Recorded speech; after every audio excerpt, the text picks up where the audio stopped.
सुप्रभात प्यारे बच्चों। आज हम कक्षा 10 की पुस्तक क्षितिज का अध्ययन करेंगे, जिसका पहला पाठ वात्सल्य के सम्राट कवि सूरदास जी द्वारा रचित कुछ पदों का संग्रह है, जिनमें हम पहला पद पढ़ चुके हैं, दूसरा पद भी पढ़ चुके हैं। आज हम तीसरा पद का अध्ययन करेंगे। तीसरे पद के माध्यम से सूरदास जी ने गोपियों की अत्यंत मार्मिक पीड़ा का वर्णन किया हुआ है, जब गोपिकाओं के समीप उद्धव जाकर के उन्हें ज्ञान और वैराग्य का उपदेश देते हैं, उन्हें सगुण को त्याग करके निर्गुण उपासना संबंधित उपदेश देते हैं, तो गोपिकाएं उस उपदेश को सुन करके बड़ी दुखी होती हैं और दुखी होकर के वो अपने मन के भावों को उद्धव से कहती हैं और कहती हैं कि कृष्ण के प्रति दृढ़ प्रेम व्यक्त वो करती हैं और सगुण उपासक पद्धति के प्रति अपनी आस्था प्रकट करते हुए गोपिकाएं इस प्रकार से कहती हैं। ठीक है। हमरे हरिहारी ले की लकड़ी, हमरे हरिहारी ले की लकड़ी, मन क्रम बचन नंद नंदन उर यह दृढ़ करी पकरी, जागत सोवत स्वप्न दिवस निसी, कान्ह कान्ह जकरी, सुनत जोग लागत है सो ज्यों करुई ककरी, सुतो व्याधि हम कौले आए, देखी सुनी न करी, यह तो सूरत नहीं ले सौंपो जिनके मन चकरी, यह तो सूर तिन्हि ले सौंपो जिनके मन चकरी, हमरे हरिहारिल की लकड़ी, हमारे हरिहारिल की लकड़ी। कुछ इस प्रकार से गोपिकाएं अपने मनोभावों का वर्णन उद्धव के सामने कर रही हैं। कहती हैं, हे उद्धव सुनिए, आपके ज्ञान और वैराग्य का उपदेश सुनकर हम बहुत दुखी हैं। और मार्मिक हृदय का वर्णन इस प्रकार से गोपिकाएं कर रही हैं कि हमारे प्रभु तो एक हारिल पक्षी के समान है, अर्थात हमारा और उनका संबंध इस प्रकार से है जिस प्रकार से हारिल पक्षी का संबंध लकड़ी के साथ होता है। गोपिकाएं कह रही हैं, हम उनको इसी प्रकार से पकड़े हुए हैं जिस प्रकार से हारिल पक्षी अपने जीवन का आधार लकड़ी को बनाए रखती है, अर्थात जिंदगी में अपने जीवन में कभी भी हारिल पक्षी लकड़ी का परित्याग नहीं करती है। सोते बैठते उठते जागते चलते फिरते हो हर वक्त वो अपने पंजे में एक तिनका जरूर दबाए रखती है। उसी प्रकार से गोपिकाएं कह रही हैं कि हमारे प्रभु भी हमारे लिए उसी हारिल के लकड़ी के समान है, अर्थात जिस प्रकार से जीवन का आधार हारिल पक्षी के लिए उसकी पंजे में दबी लकड़ी होती है, उसी प्रकार से गोपिकाएं कह रही हैं कि हमारे जीवन का आधार हमारे श्याम बिहारी, बाके बिहारी, गिरधर लाल गिरिनागर जी हैं। ठीक है।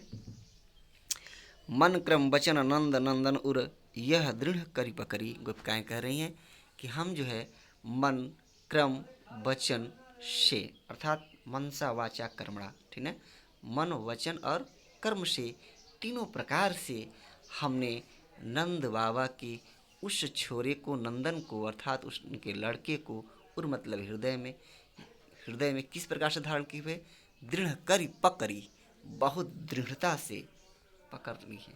गोपिकाएं कह रही हैं कि हम नंद बाबा के उस नंद को, अर्थात उस बालक को, अर्थात श्री कृष्ण को मन क्रम वचन से बहुत ही दृढ़ करके अपने हृदय से पकड़ रखा है। आगे कह रही हैं कि जागत सोत स्वप्न दिवस निसी, जीवन की 5 अवस्थाओं का उन्होंने वर्णन किया हुआ है कि जागते वक्त, सोते समय और जागते और सोने की जो बीच की अवस्था होती है, सपना अवस्था, उस अवस्था में भी कह रही हैं गोपिकाएं कि हम तो किसी भी वक्त उनसे निवृत्त नहीं हैं, अलग नहीं हैं, अर्थात सोते जागते स्वप्न में भी, यहाँ तक कि दिन और रात में भी कान्ह कान्ह जय करी हम श्री कृष्ण को कान्हा कान्हा कह करके पुकारती रहती हैं, बोलती रहती हैं, बुलाती रहती हैं। हे उद्धव, जब से वो कृष्ण गए हैं तब से कह रही हैं गोपिकाएं कि हम जागते सोते स्वप्न दिन और रात अर्थात 24 घंटे 8 पहर हम तो श्री कृष्ण को ही बुला रहे हैं, उनको ही पकड़े हुए हैं। तो देखेंगे, सुनत जोग लागत है जैसो जो करोई का करी। हे उद्धव, आपके यह ज्ञान वैराग्य अर्थात योग हमें सुन करके ऐसा लग रहा है जैसे करुई ककड़ी हो, जैसे मुंह में रखते ही आदमी करी को उगल देता है, निगलता नहीं है, अर्थात उसे अच्छा नहीं लगता है, थोड़ा भी अच्छा नहीं लगता है। ठीक उसी प्रकार से गोपिकाएं कह रही हैं कि ये आपका योग मार्ग जो है हमारे प्रेम मार्ग से कहीं बहुत ही कड़वा है। इस प्रकार से कटाक्ष कर रही हैं।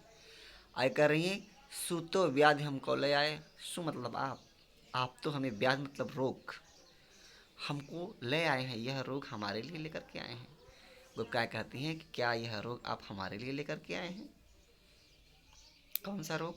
योग मार्ग का, प्रेम मार्ग को छोड़ करके भक्ति का जो योग मार्ग है उस मार्ग को गोपिकाएं कहती हैं कि यह रोग क्या आप हमारे लिए लेकर के आए हैं? देखी सुनी न करी, न आज तक हमने इस रोग के बारे में अर्थात इस योग मार्ग के बारे में न कभी सुना है, न कभी देखा है और न ही कभी किया हुआ है। इसलिए हे उद्धव, ये आपका योग मार्ग हमारे लिए कड़वी ककड़ी के समान है, हमें थोड़ा भी प्रिय नहीं है। हम तो प्रेम मार्ग में निपुण हैं और कृष्ण को हमेशा हल की लकड़ी की तरह से पकड़ रखा है। आय कह रही हैं, यह तो सूरति नहीं ले सौंपो जिनके मन चकरी। सूरदास जी अपनी भाषा में कह रहे हैं। गोपिकाएं क्या कह रही हैं? तो गोपिकाएं ये कह रही हैं कि हे उद्धव, यह रोग, यह व्याधि और यह योग उन्हें सौंपिए जिनका मन चक्करी हो, अर्थात चक्कर काट रहा हो, अर्थात घुमक्कड़ हो, कहीं एक जगह स्थिर रहने वाला न हो। ठीक है, अर्थात जिसका मन ठीक है चंचल हो उसे योग से बांधिए। ठीक है, उसे ज्ञान और वैराग्य सिखाइए। हमारा तो मन ऑलरेडी बंधा हुआ है, और किससे बंधा हुआ है? तो नंद बाबा के उस नंदन के साथ, अर्थात नंद बाबा के लड़के श्री कृष्ण के साथ हमारा मन तो ऑलरेडी पहले से ही बंध चुका है। अब इसे बांधने की कोई आवश्यकता नहीं है। आप अपना योग उन्हें सौंपिए जिनका मन अभी भी संसार में चंचल है, तमाम जगहों पर घूम रहा है, इधर उधर ईश्वर का तलाश कर रहा हो, उसको दीजिए।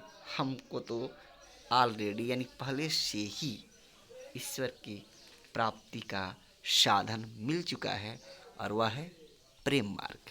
तो गोपिकाएं अर्थात सूरदास जी प्रेम मार्ग को श्रेष्ठ बता रहे हैं और योग मार्ग की कठिन और कड़ी के भांत वर्णन किया हुआ है। गोपिकाओं के बारे में इस पंक्ति में कान्ह कान्ह शब्द में पुनरुक्ति प्रकाश अलंकार का प्रयोग कर रहे हैं। और तो और निशी दिवस, ठीक है, निशी दिवस में जो है समास है। ठीक है, निशी और दिवस में जो है ये समास है, द्वंद्व समास है। और नंदन शब्द में जो है अनुप्रास अलंकार है। इस प्रकार से सूरदास जी ने इस पंक्तियों में अनुप्रास, पुनरुक्ति प्रकाश अलंकार तथा समासिक शब्दों का सुंदर वर्णन किया हुआ है। ठीक है, तो प्यारे बच्चों, हमने जाना कि इस पद में जो है सूरदास जी ने सगुण मार्ग को श्रेष्ठ, निर्गुण मार्ग को कठोर बताया है, कड़वी ककड़ी के समान बताया हुआ है। और प्रेम मार्ग को गोपिकाएं कह रही हैं, गोपिकाओं के माध्यम से उन्होंने स्वीकार किया हुआ है, और योग मार्ग को उन्होंने नकारा हुआ है। तो आज हम इतना ही जानेंगे। अगला पद जो है अगले दिन हम लोग पुनः पढ़ेंगे। Thank you very much.